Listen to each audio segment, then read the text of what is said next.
I want to talk a little bit about what I call feeling your way through life rather than thinking your way through life. So it's really about attention and where attention is and where attention goes, and to some extent, kind of shifting attention, but mostly just being aware of where it is. So I think that for most of us, for the most part, a lot of attention is up in thought, meaning stories about what's happening, what's coming up next, a lot of time, a lot of me and my life, how it's going, how I feel about things, opinions, judgments. There's a lot of that sort of narrative, thought, interpretation. And I think if you look for yourself and see, you'll notice that very often that's kind of front and center. Attention is there quite a bit. Nothing wrong with that. That's just where it has tended to go and hang out over a lifetime. So another place where attention can be, and it's not an either or. It's not like we shift attention and suddenly there's no light illuminating thought. There may still be thought there. But play with this a little bit, or see if you notice how attention can also shift elsewhere. It can shift into the body. So you can do it right now. Rather than thinking about what I'm saying, just let your attention fall a little bit and check out what's felt. So in what our mind calls the body, in this area where there's a lot of sensation, a lot of stuff going on, a lot of energy, you can let your attention sort of rest there and just check it out. There's nothing to do with anything that you find. There's no good or bad. There's no right or wrong. There's nothing in particular that you're looking for. There's no agenda. It's just having attention, not so much in the conversation, and noticing what it's like for it to be in the felt sense, in the body sense in this case. You can do this with, you know, touch, with other touch, not just internal body, but touch the table that you're around, touch the computer that you're, or the phone that you're watching this on, and feel the sensation right there. You can feel it. All we're doing is just shifting attention a little bit. Now, as you do this with attention in the body, attention on the sensations of your legs on the chair or your hands on the table, there's a whole new world of stuff that's opened up just by doing that, just by shifting attention. Nothing has changed. Nothing has changed. This was all here all along.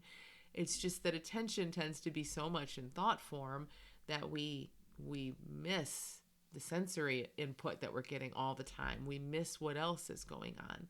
So that's all this really is just noticing, wow, there's a lot of other stuff here. There's a lot going on here beyond what's going on in my thoughts in my head. We can do this with other sensation as well. Like the auditory field is a good one to play with. Be quiet for a minute and listen to the sounds in your environment. There may be several of them, and you can kind of pick them out and feel different ones, and that's fine. You might feel the hum of your computer or the heater turning on, birds outside. But you can also expand this and take it all in.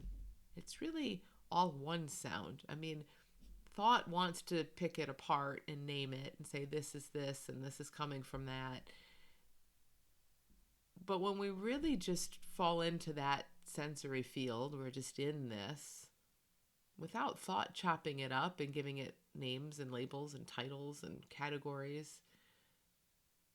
There's just this, there's no boundaries, there's no real distinction beyond a mind, again, making some distinctions. So I love the expression come to your senses because, we say that when we think someone is like kind of off in who knows where, like come to your senses, come back to reality. And that's what I think this is. And I want to say a little bit more about that because, again, it is sort of an addiction. And I call it an addiction because it hasn't been there forever, to where attention is very much in thought, to where we're consulting thinking, we're in our heads, so to speak, a lot. And again, there may be thought there all the time. There's thinking happening. There's also sensory stuff happening. There's a felt sense happening. It's all here. It's all happening. We're not controlling anything. We don't have to control anything. We're not making anything show up or not show up. But it's interesting to play with attention and to see how much is here that gets filtered out. And particularly when we're in thought form and we're in story and evaluation and me and time and all of that, there's a lot here that on some level is still here. And I mean, it is still here. We're still aware of it perhaps, but it's also being kind of pushed away or numbed away or disassociated from, because the mind is just so busy and loud sometimes with all of its plans. And the thing about come to your senses is it is this sense of like you shake someone and you say come to your senses, like get back to reality. And that's what I think is so powerful about this practice, if you want to call it that. It's really just an exploration. This is what's so powerful, is that what we're shifting attention to and waking up to is already here. It always has been here. It is, in a sense, the most immediate reality there is. It is real and it is instant and immediate and in your face and felt, so felt. But again, when we're in the addiction of the mind and we're used to the mind talking about things that are happening on the other side of the world, or what you're going to have for lunch later, or what happened yesterday, there's a sense of that that's, and I don't mean this in a judgmental way, but it's kind of relatively dull. If you conjure up a memory, I mean, think about yesterday, what you did yesterday. It's kind of a flat, fuzzy, grainy, not very alive. It's a representation of sorts, of some sort, and it may be more or less alive for some than others, but it isn't. It's removed. It's a representation, right? It's a representation of some thoughts and feelings and behaviors and all of that from some other time. And it may be even hard to bring that up and remember, as opposed to coming to your senses right now, right here in this moment. Like, what is here and alive right this very instant? And it doesn't need thought. It doesn't need interpretation. It doesn't need to be narrated. It doesn't need an explanation. It just speaks for itself. It is just what's here. And the reason I think this is so important to play with and explore is that we are feeling creatures first. Like, we as a species, there has been feeling and the felt sense and sensory input and emotion and all of that longer than there's been addiction and identification with thought, for sure, in a really big picture. But even each of us has a sense of that. We weren't born thinking, who am I? What time is it? When's my next feeding going to happen? Why do I feel this way? That was all learned. That came online later. That came online at 2, 3, 4 years old. It's added. It's extra. It's learned. It's conditioned. And amazing that it is. So there's nothing bad about what's conditioned. It's all perfect, right? It's all perfect. It all has this perfect function. But it is not essential.